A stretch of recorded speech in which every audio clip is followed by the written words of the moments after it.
Suas obras se comunicam com desenhos originais, tingidos de cores vibrantes e com estampas de várias tendências e expressões, como se fosse um teatro de improviso, onde a artista desenvolve em suas telas um roteiro indefinido, se deixando levar pela criação. Seus desenhos são expressão dos sentimentos, como num autorretrato, carregados de emoções e simbologias místicas. O Opinião Livre de hoje conversa com a artista plástica e poetisa Nanda Stephanie. Muito prazer em receber você aqui, Nanda. Prazer é meu, Silvia. Obrigada pela oportunidade. Eu sou muito grata. O que começou primeiro? Quem surgiu primeiro, a poetisa ou a artista? Na verdade, assim, eu acho que você já nasce, assim, com talento, né? Mas, na verdade, eu acho que a poetisa nasceu primeiro. Você acha que a gente já nasce com talento? Eu acho que você nasce com talento e você vai se descobrindo aos poucos. Eu lembro que logo que eu fui alfabetizada, eu já começava a escrever umas coisinhas, uns poeminhas. Depois eu comecei a fazer desenhos. Na verdade, eu ia para a escola e não assistia a aula. Eu ficava desenhando naquelas pranchetezinhas de madeira. E quando acabava a aula, todo mundo vinha ver meus desenhos. É verdade que você é, assim, a gente chamava antigamente, não sei se agora ainda chama, vive no mundo da lua. Aquela criança sonhadora que vivia, por exemplo, você mesmo falou, você estava na escola, você nem prestava atenção, você estava fazendo seus poemas, você estava meio que desenhando. É um outro mundo que você vivia? Olha, na verdade, é um mundo da lua e não é. O artista ele é muito observador. Muitas das coisas que eu escrevia eram fatos que eu via, acontecimentos, entendeu? Sentimentos que eu expressava, através realmente de acontecimentos. Então não é bem o mundo da lua. Eu acho que o artista ele está sempre observando tudo que está ao redor, entendeu? E aí ele joga para a arte. E o que te inspirava na infância? Eu acho que o circo, ele me inspirou muito, justamente por ele ser assim, um mundo fantasioso. Você ia muito no circo? Eu ia muito no circo também e via imagens, né, na televisão. Eu sempre gostei daquela coisa de malabares, né? Me inspirou muito aquela coisa da comédia dell'arte, a coisa do improviso, as personagens, né, o Arlequino, a Colombina. Eu acho que todo esse mundo fantástico me levava para uma realidade que não é a realidade que existe. Aí seria o mundo da lua, né? Eu acho que isso foi muito importante para mim. Essa inspiração, Essa realmente. inspiração, né? Eu sou muito conhecida como pintora dos palhaços. Ah, é? É, mas eu não pinto só palhaços e mundo circense. Pinto também outras coisas. Mas né? ficou como marca registrada, né? Ficou assim, meio que Todo pintor tem uma identidade, né? Tenho. A pintora... Eu me identifico muito com o Pierrot, porque eu acho que o Pierrot, ele mostra tanto a felicidade como a tristeza. Eu sou assim. Eu sou muito autorretratista nos meus quadros. Tem muito da sua personalidade. Muito. Eu até brinco, assim, quando alguém pega um quadro meu, vendo, assim, eu falo, eu tô doando uma partinha de mim, né? É uma almazinha, uma parte da minha alma que se vai, porque eu pinto, assim, com muito coração mesmo. Muito Depende sentimento. da emoção. Eu acho que o artista, assim, ele joga muito o que ele sente. E eu sou assim. Tem uma coisa de, é o que eu falei na abertura, uma coisa de a emoção como se fosse um autorretrato, quer dizer, eu faço, a sua emoção... Muita gente fala isso, né? Nossa, você tá em todos os seus quadros. Aí eu falo assim, não, será? Mas eu acho que sim, eu acho que eu tô. Mas você sabe que isso é uma coisa assim, que é a sua característica, né? É. Porque é uma personalidade. Eu não sei, eu acho que o artista, a gente olha, vai saber que é um quadro seu. Porque tem uma personalidade e a gente já identifica o seu trabalho. Sim, Silvia, eu criei realmente... Os desenhos, eles vieram, assim, desde pequena, na verdade. Que até vou contar um pouquinho da história para você entender. Eu, na verdade, me formei em desenho industrial. Eu ia fazer veterinária. Olha! Não tem nada a ver, mas eu gosto muito também do mundo da biologia, dos animais, tudo. Só que quando eu fui visitar a faculdade de veterinária, eu entrei, vi aqueles cachorros no formol, aquela coisa toda, eu passei mal. Então eu falei assim, gente... Eu sempre falo que tem que... Quem vai procurar uma profissão tem que primeiro tem que visitar, para ver se gosta sentir, mesmo. Experienciar, né? E eu falei assim, não vai dar, eu vou desmaiar, vou passar mal, eu adoro tudo, mas não vai ser isso. Eu vou ter meus bichinhos, mas eu vou ter que fazer outra coisa. Aí eu falei, por que não fazer, né, o que eu tenho, que eu nasci com isso já, né? Só que assim, quando eu prestei a faculdade, a Artes Plásticas na FAP, ela tem várias vertentes. Então, meu pai falou assim, você não vai ser artista, você não vai passar fome. Acabei me formando em desenho industrial. que é totalmente técnico, né? E não fiz Sim. nada com isso. Aí eu casei, meu marido era muito ciumento, e eu descobri numa associação que tinha no centro da cidade, em São Paulo, uns pintores que davam aula, né? E esse pintor tinha quase 90 anos. Então é um homem que ele não tinha ciúmes. E muita sabedoria com muita 90 sabedoria. anos, né? Ele está, inclusive, na Wikipédia, é uma pessoa que eu admiro muito tanto, eu até acho que coloquei para você. Qual que é o nome dele? Loris Foggiato. Eu admiro ele como pintor, como artista e como pessoa. E te influenciou muito? Muito, porque como pessoa principalmente. É assim, tipo, ele me ensinou a arte de viver, sabe? Um dia eu perguntei para ele, Loris, você já sofreu de amor? Ele, não. Nunca. Imagina! Ele era muito feliz. Ele morreu com quase 100 anos. Olha Eu fiquei, só. ele me tirou da associação e falou, você vai pintar comigo lá em casa, com um amigo. Então, ele me ensinou a arte das cores. Só que ele não me influenciou nas cores. Ele foi uma pessoa que me deixou totalmente livre.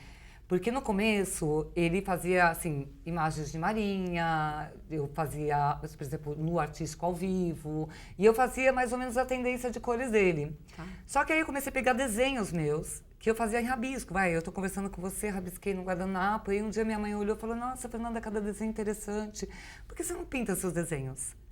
Aí foi aí que começou.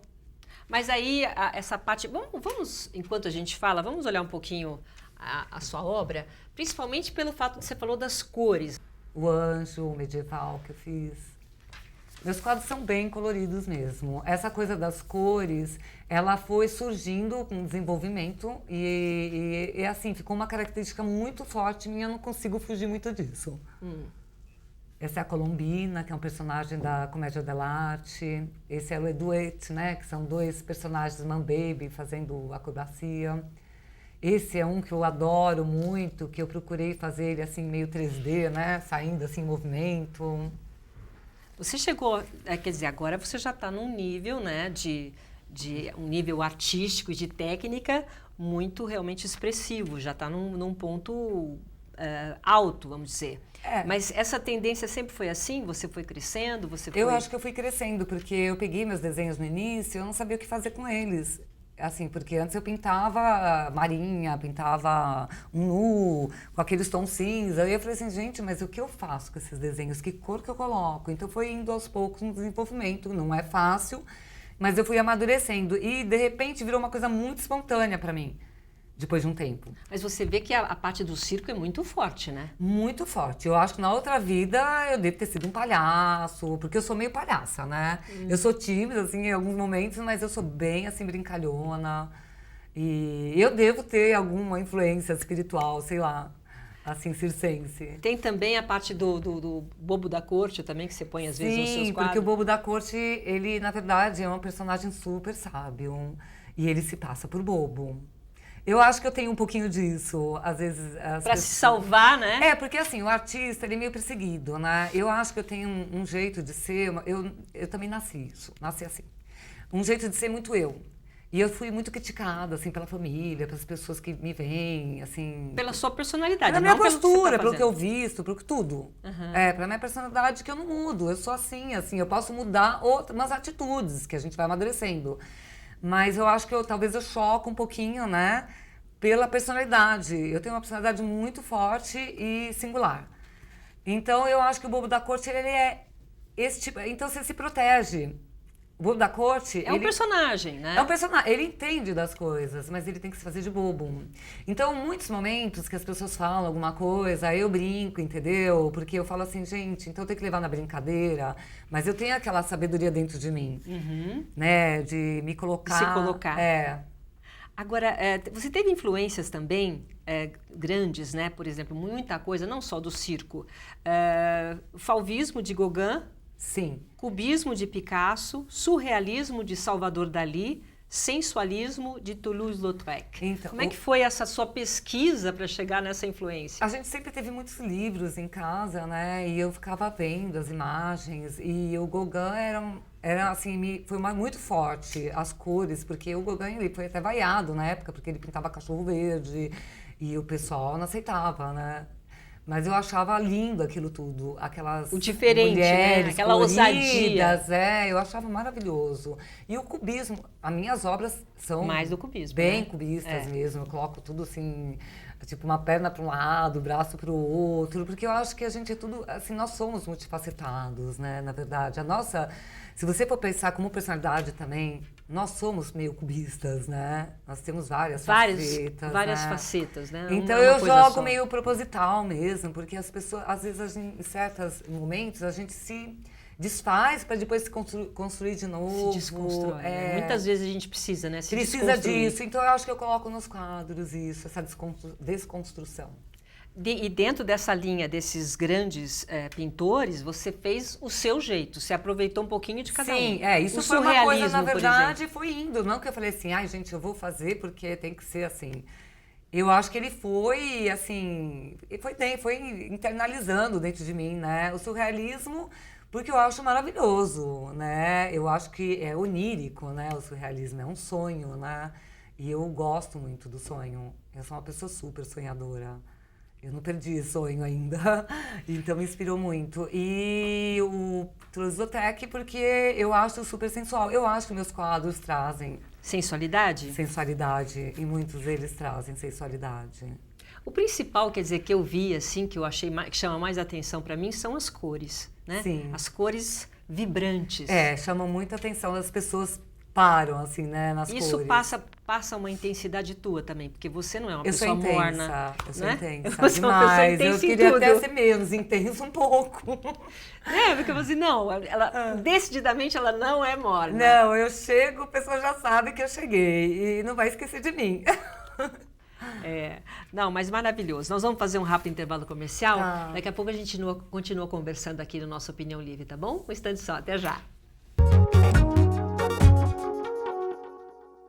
Eu acho que... Ô, garçom, traz uma saideira aqui pra gente pegar a estrada e curtir a festa. Isso, aproveita e traz a senha do Wi-Fi pra ele também. Pra chamar alguém pra levar ele. Né? Gente, beber e dirigir não dá, né? Colocar a vida de todo mundo em risco? Larga de ser estraga a festa. A gente faz de tudo para prevenir acidentes nas estradas. Se for beber, não dirija. Pegar a estrada exige sempre atenção e responsabilidade. Evitar acidentes também é com você. Mas se acontecer, ligue pra gente. 191. Polícia Rodoviária Federal. Você sabia que o leite não precisa ter origem animal? Vários vegetais podem ser usados para sua produção e o melhor, você pode fazer isto em casa. Confira 3 alternativas de leites vegetais bem fáceis de fazer.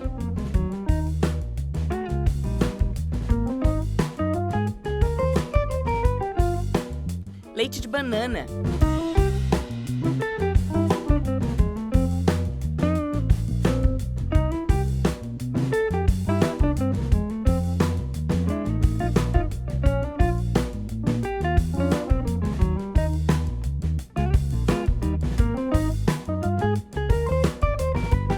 Leite de arroz.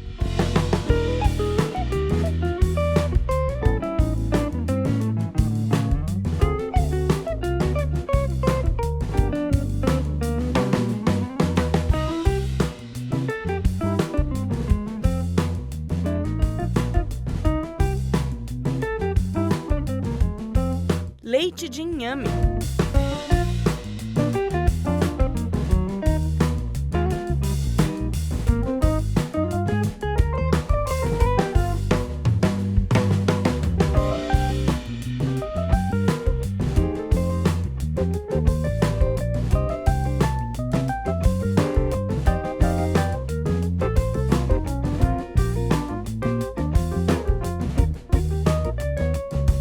Os restos de arroz e de inhame que sobram na peneira podem ser usados em receitas de purês, bolinhos ou o que a sua imaginação criar. Guarde os leites em recipientes de vidro. Eles duram até 3 dias na geladeira. Ou coloque em formas de gelo e congele. Assim, eles duram 30 dias no congelador.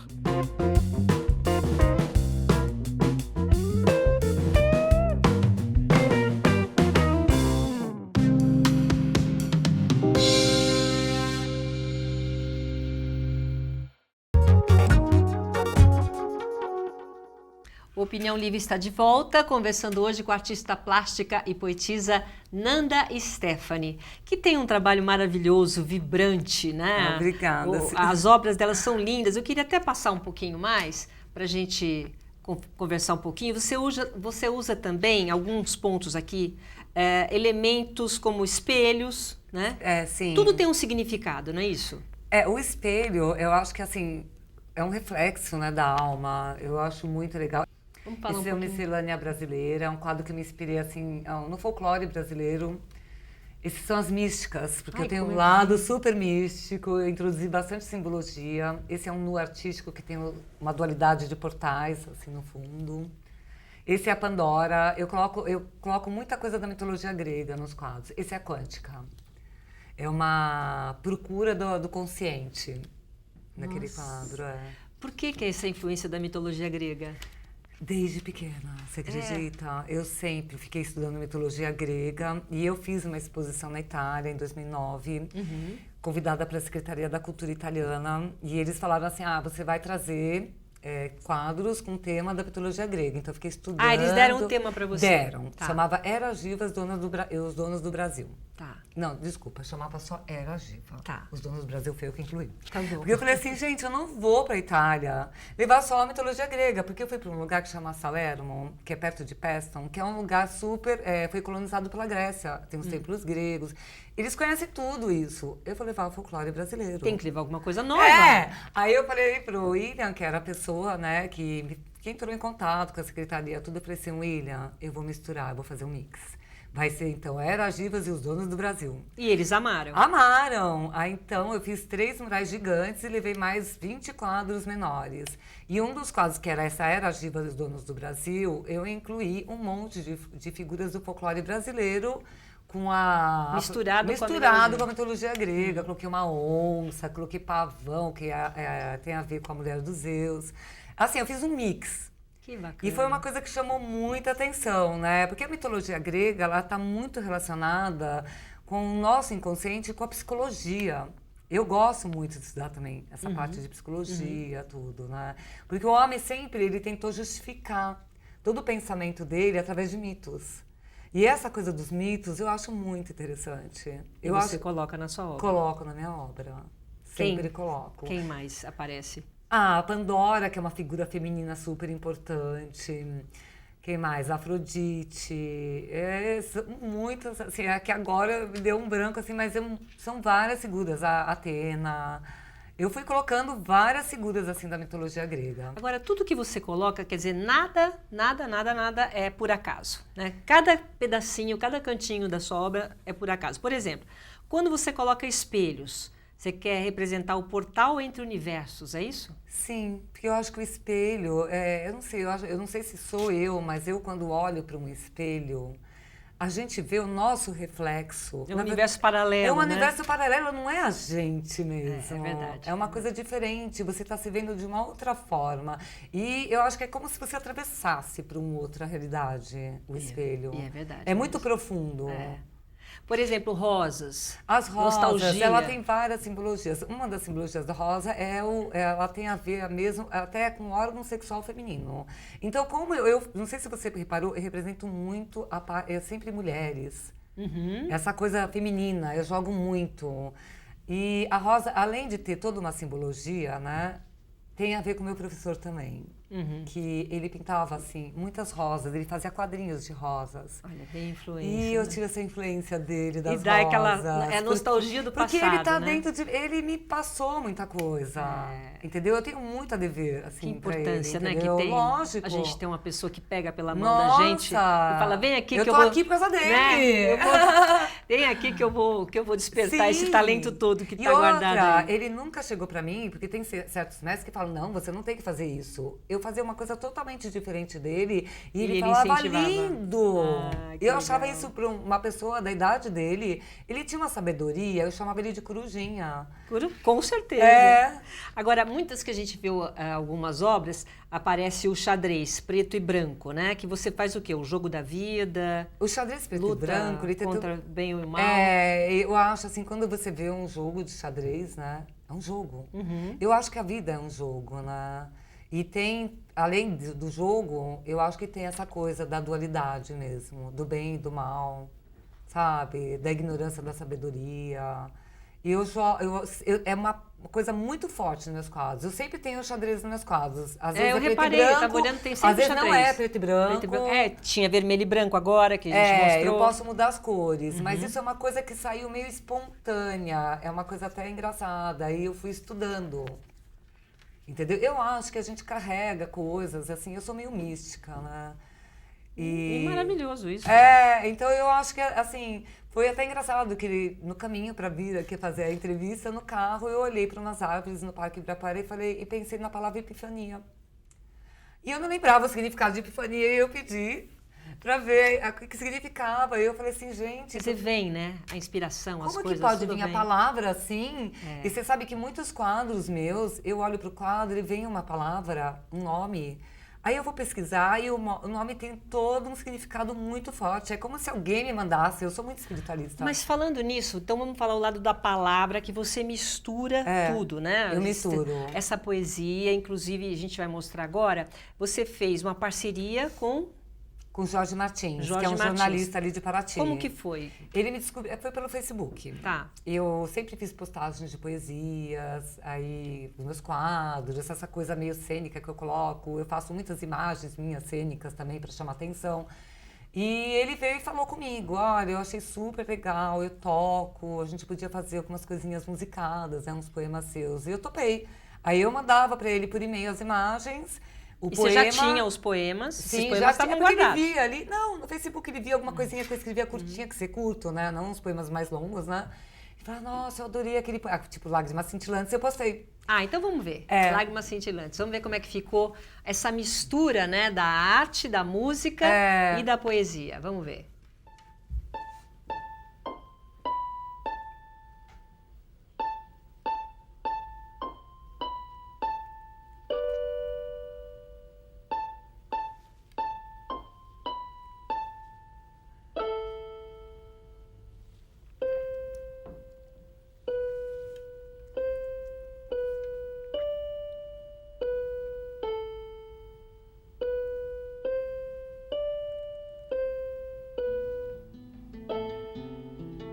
Aí entra o violão dele. É sempre você inserida no contexto, né? Isso foi ele que bolou, não fui eu, entendeu? Ele que fez a edição. Ele pegou imagens e foi editando. Acho que choro poemas. Meu desabafo são letrinhas e lágrimas.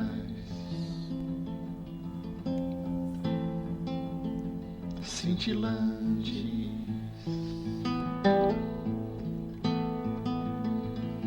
e lágrimas cintilantes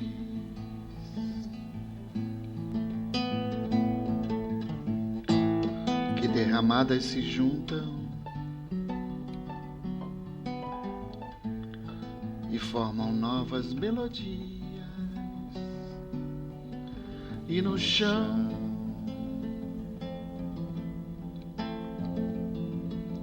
canções. Que lindo que ficou, né? Ficou emocionante, né? E no chão. Muito lindo. Quer dizer, ele escolheu o poema e aí coloca você nessa... Ele fez toda essa edição. Misturados nas tristezas e alegrias. Olha que lindo. Olha o colorido, o xadrez, aquilo que a gente falou. Sentidos espalhados, misturados nas tristezas. Muito lindo, muito lindo. E alegria. Agora, vamos falar um pouquinho agora desse teu momento, então, artístico. Como que as pessoas veem a sua obra? O que você está fazendo agora? Você falou que foi expor, né, já internacionalmente. Eu já expus na Itália e eu estou atualmente no Guarujá. Eu fiz bastante exposições lá também, na Câmara Municipal, no teatro. E agora eu não tô expondo em lugar nenhum, né? E, na verdade, eu tô trabalhando muito. Eu trabalho todo dia, eu amo o que eu faço. Isso que eu ia perguntar, você trabalha todo dia, quer dizer, não é uma coisa de inspiração, você se disciplina a todo dia trabalhar? Não, eu gosto de pintar. Eu amo o que eu faço, Silvia. É muito bom. É uma terapia, é uma esterilização de sentimentos. Eu só se não der mesmo, tipo, hoje não vai dar, vai. Tipo, eu tô aqui, não dá pra pintar. Mas é uma coisa que eu saio da realidade pintando. Eu já durmo pensando numa imagem, de repente, ai meu Deus, eu quero fazer esse quadro, como que vai ficar? E a pintura a óleo, ela é um pouco mais demorada, né? Então, por quê? Tem um tempo de secagem. Esse tipo de material que você Sim, usa, né? sim. Aí, por exemplo, eu nunca faço um quadro só. Eu tô pintando 2, 3 quadros ao mesmo tempo. Ah, é? Sim, eu tenho, porque veio um monte de coisa, né? Eu sou meio complexa, veio um monte de coisa, uma informação, eu quero fazer isso, quero fazer aquilo. Então eu já começo 3. Aí eu paro um pouco porque de repente começa a borrar, porque você não tem apoio, porque não secou. Aí é bom também você parar, porque você tem que pensar um pouco o quadro depois. Quando você está na frente do quadro, você chega uma hora que você já não está vendo muita imagem. Ah, é? Você tem que sair, você tem que se distanciar. É que nem um fato acontece um problema. Às vezes você tem que se distanciar do problema para você ver de novo, enxergar de novo. Então é bom, eu paro um quadro, vou para o outro. Aí, às vezes também se enjoa, né? No caso, né? Aí eu começo outro. Aí, de repente, eu olho com outros olhos para esse quadro. E, de repente, dá um tempo, depois você principalmente por causa das cores. Porque elaborar cores não é uma arte meio difícil. Você entendeu? É complicado. Eu acho que eu consegui uma boa solução. Agora, você acha, por exemplo, você vai dormir, você falou que você vai dormir pensando numa coisa. Sim. Aí tá o quadro na sua frente. Às vezes, não te surpreende, aquilo que você pensou não vem outra coisa. Parece que o quadro toma vida, né? Aí, não, isso meio acontece, que vai levando você. Principalmente quando você está pintando o quadro. Vai vindo, né? Às vezes o desenho tá ali, você fez o desenho, mas na hora de pintar, a coisa pode modificar totalmente. Isso acontece também. É uma coisa que vai, é uma espontaneidade, a pintura. Porque eu penso no desenho, mas eu ainda não estou pensando na cor. Entendeu? Isso é bem improviso mesmo. Aí, quando você está na metade do quadro, aí começa a vir um pouquinho, você tem que objetivar um pouco, porque você também tem que escolher as cores de uma forma que elas combinem, porque senão fica uma coisa que não vai ficar agradável aos olhos, né? Às vezes acontece espontâneo, às vezes não. Agora, a palavra entra onde na sua vida? Ai, a palavra tá em tudo. Então, você tá falando em dormir. Às vezes eu tô indo dormir e eu começo a escrever uma coisa, um poema na minha cabeça. Eu tenho que acordar, porque amanhã eu já esqueci. É por isso que eu sou Você acorda no meio da noite para eu não ando sem um papel. Primeiro que eu adoro desenhar, por exemplo, eu tô numa espera de médico. Eu preciso ficar desenhando alguma coisa. Eu sou muito hiperativa. Ou mesmo escrevendo, então, né? Ou mesmo escrevendo. Tá. E escrever é uma coisa que tem muito a ver com os fatos que estão acontecendo. Pode ser comigo, ou um fato que eu vi na rua, que me deixou... Eu sou muito sensível, né? Que me sensibiliza. No caso desse, que você viu, Lágrimas Cintilantes, era um momento que eu estava vivendo. Eu acho que a escrita ela é demais espontânea em mim. Eu não sei explicar. Se eu pensar, eu não escrevo. Olha. Entendeu? Ele vem. Por isso que às vezes eu acordo, falo, gente, ou eu tô andando na rua e começo a pensar toda uma escrita que eu tenho que parar em algum lugar e escrever, porque às vezes eu esquece. Uma coisa meio divina, não é não? Eu acho que é divina mesmo, porque às vezes eu acho que não sou eu que estou escrevendo. Porque, na verdade, eu nunca estudei para isso. Eu fiz um cursinho rápido, assim, de literatura no Museu Lazar Segal, né? Literatura poética, mas foi bem curtinho. E é desde pequena mesmo, é uma coisa muito espiritual a escrita para mim. Tudo. Eu acho que a tua arte, a tua obra, a tua maneira de ser, né? A gente já está chegando no final. E eu quero que você tenha muito sucesso. Nosso programa está aberto para você vir aqui. Obrigada, Silvia. Eu agradeço muito. Muito parabéns muito grata pelo mesmo. seu trabalho. Eu sou uma pessoa que eu acho que a gente tem que agradecer por tudo, sabe? Tem que ser sempre grato. É isso mesmo. Por isso que vem sempre coisa boa para você. Não é? Muito obrigada, Obrigada, obrigada. O nosso Opinião Livre de hoje fica por aqui. Obrigada pela sua companhia e até a próxima. Tchau.